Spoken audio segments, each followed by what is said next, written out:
राधे दोस्तों, जय श्री कृष्ण। तो आइए श्रवण करते हैं बृहस्पतिवार व्रत कथा।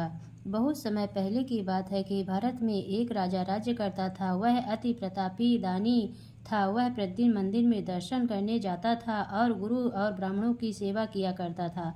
उसके दरवाजे से कोई भी निराश होकर नहीं लौटता तथा वह प्रत्येक गुरुवार को व्रत रखता एवं पूजन करता था। हर एक दिन गरीबों की सहायता करता था, परंतु ये सब बातें उसकी रानी को अच्छी नहीं लगती।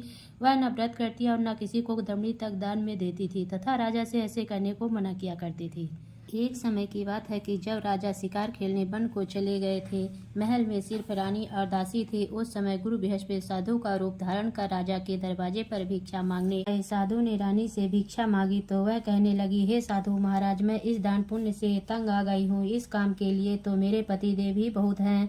अब आप ऐसी कृपा करें कि सारा धन नष्ट हो जाए तथा मैं आराम से रह सकूं। साधु का भेष रखे बृहस्पति देव ने कहा, हे देवी, तुम अति विचित्र हो। संतान और धन से कोई दुखी नहीं होता, सभी इसको चाहते हैं। पापी भी पुत्र और धन की इच्छा करता है। अगर तुम्हारे पास धन बहुत है तो भूखे मनुष्यों को भोजन कराओ, ब्राह्मणों को दान दो, प्याऊ लगवाओ, धर्मशालाएं बनवाओ, कुआं, तालाब, बड़ी बाग बगीचे आदि के निर्माण करवाओ और कुंवारी कन्याओं का विवाह कराओ, साथ ही यज्ञ करो। इस प्रकार के कर्मों से आपके कुल एवं आपका नाम परलोक में सार्थक हो एवं स्वर्ग की प्राप्ति होगी। किंतु वह मूर्ख रानी साधु की इन बातों से खुश न हुई। वह बोली, हे साधु महाराज, मुझे ऐसे संपत्ति की आवश्यकता नहीं जो मेरे काम न आए तथा जिसको मैं अन्य लोगों को दान दूं, जिसको रखने और संभालने में ही मेरा सारा समय नष्ट हो जाए। साधु ने रानी को समझाने का बहुत प्रयास किया, परंतु रानी अपनी बात पर अडिग रही।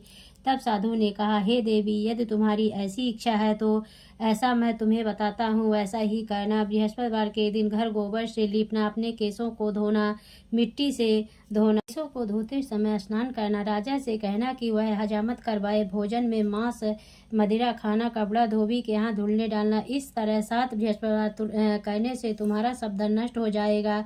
ऐसा कहकर साधु रूपी बृहस्पति देव अंतर्ध्यान हो गए। रानी ने साधु के कहे अनुसार ही 7 बृहस्पतिवार वैसा ही करने का विचार किया। साधु के बताए अनुसार करते हुए उसे केवल 3 बृहस्पतिवार ही बीते थे कि उसका समस्त धन नष्ट हो गया। कहे अनुसार ही करने से भरपेट भोजन के लिए भी दोनों समय परिवार तरसने लगा तथा सांसारिक भोगों से दुखी रहने लगा। राजा रानी से कहने लगा, तुम यहाँ पर रहो, मैं दूसरे देश को जाऊं, क्योंकि यहाँ पर सभी मनुष्य जानते हैं, इसीलिए मैं कोई कार्य भी नहीं कर सकता।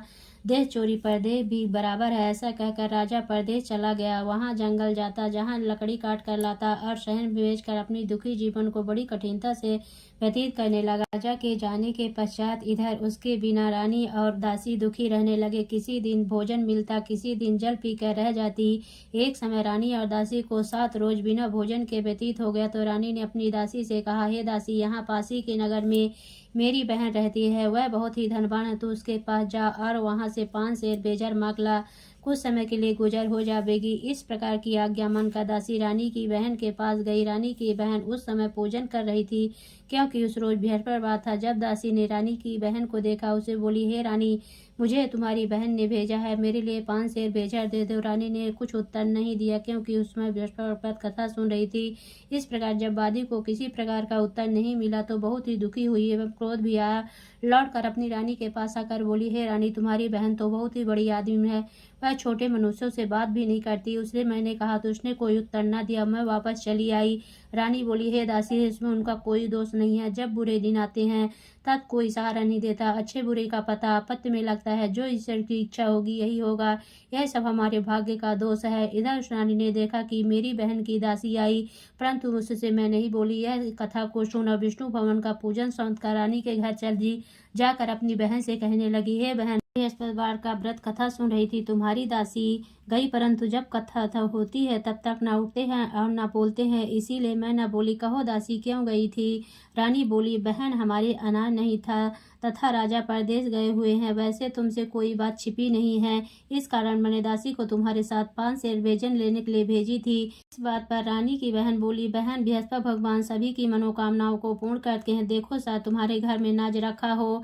इस प्रकार का वचन सुना तो घर के अंदर गई और वहाँ एक बड़ा घड़ा भेजर का भरा मिल गया। तब तो रानी को आश्चर्य हुआ, क्योंकि उसके अनुसार का एक एक बर्तन अन्न से खाली था। उससे उसने बाहर आकर रानी को सारा वृत्तांत सुनाया। दासी अपनी रानी से कहने लगी, हे रानी, देखो वैसे हमको नहीं जन्म नहीं मिलता तो हम रोज ही व्रत करते हैं। अगर उनसे व्रत की विधि या कथा पूछ ले जावे तो उसे हम भी किया करेंगे। और फिर दासी के कहने पर रानी ने अपनी बहन से बृहस्पति व्रत पूजा विधि एवं नियमों के बारे में विस्तार से पूछा। उन्होंने बताया, जो बृहस्पतिवार के व्रत से चने की दाल और मुनक्का से विष्णु भगवान का केले की जड़ में पूजन कर दीपक जलाता है, पीला भोजन करता और पीले वस्त्र धारण करता है तथा प्रेम पूर्वक बृहस्पति भगवान की कथा सुनता है, इस प्रकार करने से गुरु भगवान उस भक्त प्रसन्न होते हैं, धन अन्न पुत्र देते हैं, मनोवांछित मनोकामना पूर्ण करते हैं। व्रत एवं पूजा की विधि बताकर रानी की बहन अपने घर लौट गई।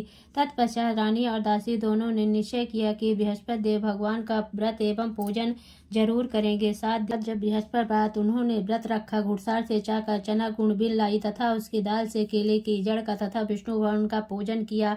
अब भोजन पीला कहाँ से पावे, बेचारी बड़ी दुखी हुई, परंतु उन्होंने व्रत किया था इसलिए गुरु भगवान प्रसन्न थे और 2 थालों में सुंदर पीला भोजन लेकर आए और दासी को देकर बोले, हे दासी, यह तुम्हारे और रानी के लिए भोजन है, तुम दोनों भोजन करना। दासी दो भोजन पाकर बड़ी प्रसन्न हुई, रानी से बोली, चलो रानी जी भोजन कर लो। रानी को इस विषय में कुछ पता नहीं था। वह दासी से बोली, तू ही भोजन करके तू हमारे व्यर्थ में हंसी उड़ाती है। रानी ने कहा, वह महात्मा हम दोनों को 2 थालों में भोजन देगा है, इसलिए हम तुम दोनों ही साथ साथ भोजन प्रारंभ करेंगे। उन्होंने गुरु भगवान को नमस्कार करके भोजन प्रारंभ किया। उसके बाद दोनों प्रत्येक बृहस्पतिवार को गुरु भगवान का व्रत और भोजन करने लगी। बृहस्पति भगवान की कृपा से उन दोनों को भी भोजन एवं धन की कोई कमी नहीं थी, परंतु रानी फिर पुनः उस प्रकार आलस करने लगी। तब दासी बोली, रानी तुम पहले इस प्रकार आलस करती थी, तुम्हें धन के रखने उठाने में कष्ट होता था, जिस कारण सभी धन नष्ट हो गया। अब गुरु भगवान की कृपा से धन मिला है तो तुम्हें फिर आलस्य होता है। बड़ी मुसीबतों के बाद हमने यह धन पाया है, इसीलिए हमें दान पुण्य करना चाहिए तथा भूखे मनुष्यों को भोजन कराओ, पाऊ लगवाओ, ब्राह्मणों को दान दो, कुआं तालाब बावड़ी आदि का निर्माण करवाओ, कुंवारी कन्याओं का विवाह करो, मंदिर पाठशाला बनवा कर दान दो, कुंवारी कन्याओं का विवाह कराओ, जिसमें से आपका कुल और सम्मान बढ़े, आपके पितृ प्रसन्न हो। दासी की इन बात पर रानी ने इसी प्रकार कर्म करने प्रारंभ किए तो काफी यश फैलने लगा। एक दिन रानी और दासी विचार करने लगी, ना जाने राजा किस प्रकार से होंगे, उनकी कोई खबर नहीं। भगवान से उन्होंने प्रार्थना की। भगवान ने रात में राजा से स्वप्न में कहा, हे राजा, उठते रानी तुझको याद के अपने देश को चलो। राजा प्रातः काल उठा और जात खाने और पहनने की शर्टिंग होती है, पर भगवान की आज्ञा मानकर अपने नगर को चलने को तैयार हुआ। उससे राजा प्रदेश चला, प्रदेश में दुखी रहने लगा। पश्चिम जंगल में से लकड़ी बिनकर लाता और शहर में अपने दुखी जीवन को बड़ी कठिनता से व्यतीत करने लगे। राजा दुखी होकर अपनी पुरानी बातों को याद करके रोने लगे। तब उस जंगल में बृहस्पति एक साधु का रूप धारण कर आकर राजा के पास आकर बोले, हे लकाड़े रे, तुम इस सुनसान जंगल में किस चिंता में बैठे हो, मुझको बतलाओ। यह सुन राजा के नेत्रों में जल भरा। साधु को वंदना कर बोले, हे प्रभु, आप तो सब कुछ जानने वाले हो। इतना कहकर साधु को संपूर्ण कहानी बतला दी। साधु रूपी भगवान राजा से बोले, हे राजन, तुम्हारी पत्नी ने बृहस्पति के दिन बृहस्पति देव का अपमान किया था, जिस कारण तुम्हारी यह दशा हुई।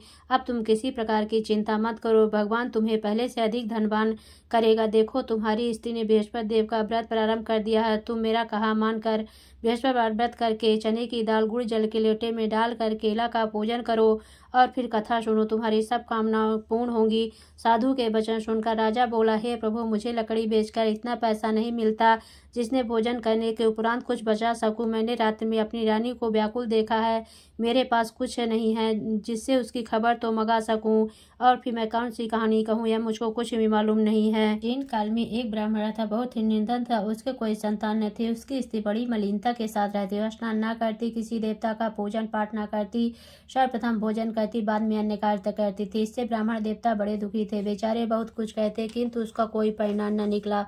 भगवान के स्त्री के रूपी रत्न कन्या पैदा हुई। वह कन्या अपने पिता के घर में बड़ी होने लगी। वह बालिका प्रातः स्नान करके विष्णु भगवान का जाप करने लगी। अपने पूजन पाठ को समाप्त करके स्कूल जाती तो मुट्ठी में जौ भर के ले जाती और पाठशाला के मार्ग में डालती जाती तो ये जौ स्वर्ण के हो जाते और लौटते समय उनको बीन कर घर को ले आती थी। एक दिन वह बालिका सोने के जौ को फटक कर साफ कर रही थी। उसके पिता ने देख लिया और कहा, हे बेटी, सोने के जौ को फटकने के लिए सोने का सूप होना चाहिए। दूसरे दिन गुरुवार था। इस कन्या ने व्रत रखा। बृहस्पति जी से प्रार्थना करके कहा, हे प्रभु, मैंने आपकी पूजा सच्चे मन से की हो तो मेरे लिए सोने का सूप दे दो। बृहस्पति देव ने उसकी प्रार्थना स्वीकार कर ली। रोजाना की तरह वह जल फैलाती जाने लगी। जल लौट कर जौ बीन रही थी। बृहस्पति देव की कृपा से उसे सोने का सूप मिला। उससे से वह जौ साफ करने लगी, परंतु उसकी माँ का वही ढंग रहा। एक दिन की बात है, कन्या सोने के सूप में जौ साफ कर रही थी। उस दिन उस शहर का राजपुत्र होकर निकला। इस कन्या के रूप और कार्य को देखकर मोहित हो गया तथा अपने घर आकर भोजन त्याग कर उदास हो लेट गया। राजा को जब इस विषय में पता लगा तो उसने अपने प्रधानमंत्री के पास उसके पास गए और बोले, हे बेटा, तुम्हें किस बात का कष्ट है? किसी ने अपमान किया अथवा कोई कारण हो सो कहो, मैं वही कार्य करूंगा जिससे तुम्हें प्रसन्नता हो। राजकुमार ने कहा, मुझे आपकी कृपा से किसी बात का दुख नहीं, किसी ने मेरा अपमान नहीं किया है, परंतु मैं उस लड़की के साथ विवाह करना चाहता हूँ जो सोने के सूप में जौ साफ कर रही थी। यह सुन राजा आश्चर्य पड़ गया। बोला, हे बेटा, इस तरह का कन्या का पता तुम ही लगाओ, मैं उसके साथ तेरा विवाह अवश्य करवा दूंगा। राजकुमार ने उस लड़की घर का पता बतलाया। तब मंत्री उस लड़की के घर गए और सभी हाल कहा तो ब्राह्मण देवता राजकुमार के साथ अपनी कन्या का विवाह करने के लिए तैयार हो गया तथा विधि विधान के अनुसार ब्राह्मण की कन्या का विवाह राजकुमार के साथ हो गया। कन्या के घर से जाते ही पहले की भांति उस ब्राह्मण देवता के घर में गरीबी का निवास हो गया। अब भोजन के लिए भी अन्न बड़ी मुश्किल से मिलता था। एक दिन ब्राह्मण देवता अपनी बेटी के पास गए। बेटी ने बहुत सा धन देकर अपने पिता को विदा किया। कुछ दिन सुखपूर्वक व्यतीत हुआ। कुछ दिन बाद फिर वही हाल हो गया। ब्राह्मण फिर अपनी कन्या के यहाँ गया। तब लड़की बोली, हे पिताजी, आप माताजी को यहाँ लिवा लाओ, जिससे मैं विधि बता दूंगी, जिससे गरीबी दूर हो जाए। तब ब्राह्मण देवता अपनी स्त्री को साथ लेकर पहुंचे तो पुत्री अपने माँ को समझाने लगी, हे माँ, प्रातः काल उठकर प्रथम स्नान आदि करके विष्णु भगवान का जाप कर तो सब दरिद्रता दूर हो जाएगी। परंतु उसकी बात नहीं मानी और प्रातः काल उठते ही सर्वप्रथम भोजन किया। उसकी पुत्री को बहुत गुस्सा आया। एक रात कोठरी से सभी सामान निकाल दिया, प्रातः उसमें बंद कर दिया। प्रातः काल उसमें से निकाला, स्नान आदि करा के पाठ करवाया तो उसकी माँ की बुद्धि ठीक हो गई और फिर प्रत्येक बृहस्पतिवार को गुरु भवन का व्रत और विष्णु पूजन करने लगी। इस व्रत के प्रभाव से उसकी माँ भी बहुत ही धनवान तथा पुत्रवती हो गई। वृद्धावस्था में स्वर्ग को प्राप्त हुई।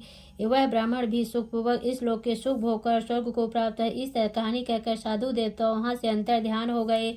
6 दिन बीत गए और बृहस्पतिवार का दिन आया। राजा जंगल से लकड़ी काटकर किसी शहर में बेचने गया। उसे उस दिन और दिन से अधिक पैसा मिला। राजा ने चना गुड़ आज लाकर गुरुवार का व्रत किया। उस दिन से सभी क्लेश दूर हुए, पर जब दोबारा गुरुवार के दिन आया तो व्रत करना भूल गया। उस दिन शहर के राजा ने विशाल यज्ञ का आयोजन किया तथा शहर में यह घोषणा करा दी कि कोई भी मनुष्य अपने यहाँ भोजन न बनावे, समस्त पब्लिक मेरे यहाँ भोजन करने आवे। इस आज्ञा को जो न मानेगा उसके लिए फांसी की सजा दी जाएगी। सब लोग भोजन करने गए, लेकिन लकड़हार कुछ देर से पहुंचा, इसलिए राजा उसको साथ अपने घर पर लिवा ले गए। ले जाकर भोजन करा रहे थे। रानी की दृष्टि उस खूंटी पर पड़ी जिस पर उसका हार लटका हुआ था, वह पर दिखाई न दिए। रानी ने निश्चय किया कि मेरा हार इसी मनुष्य ने चुरा लिया है।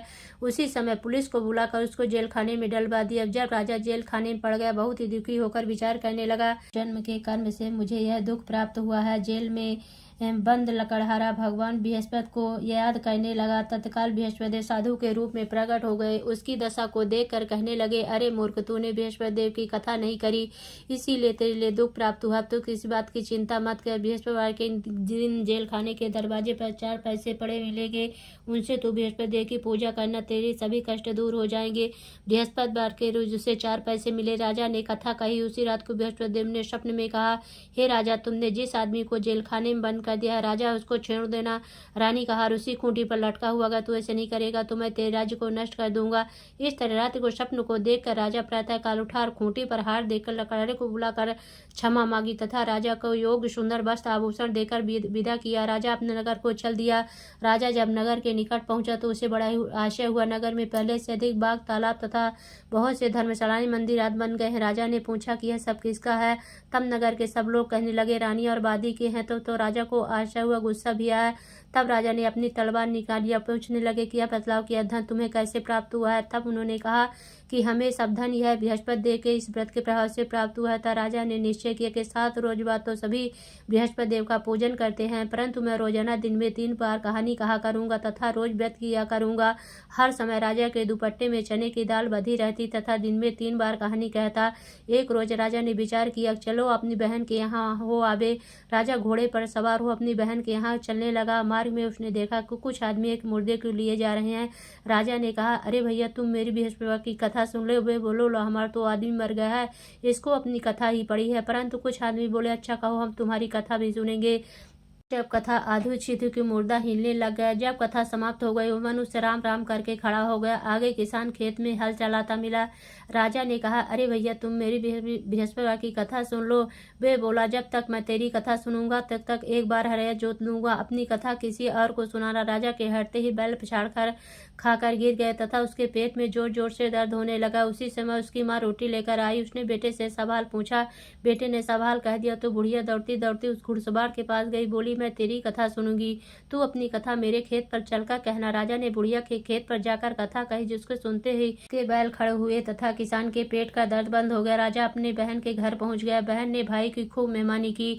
दूसरे रोज जागा तो देखने लगा सब भोजन कर रहे हैं। राजा ने कहा, बहन, ऐसा कोई मनुष्य है जिसने भोजन न किया हो, मेरी बृहस्पति की कथा सुन ले। बहन बोली, हे भैया, यह लोग ऐसे हैं, पहले लोग यहाँ भोजन करते हैं, बाद में अन्य कार्य करते हैं। अगर कोई पड़ोस में हो तो देखा हूँ। ऐसा करके देखने चली गई, परंतु उसे ऐसा कोई व्यक्ति नहीं मिला जिसने भोजन न किया हो।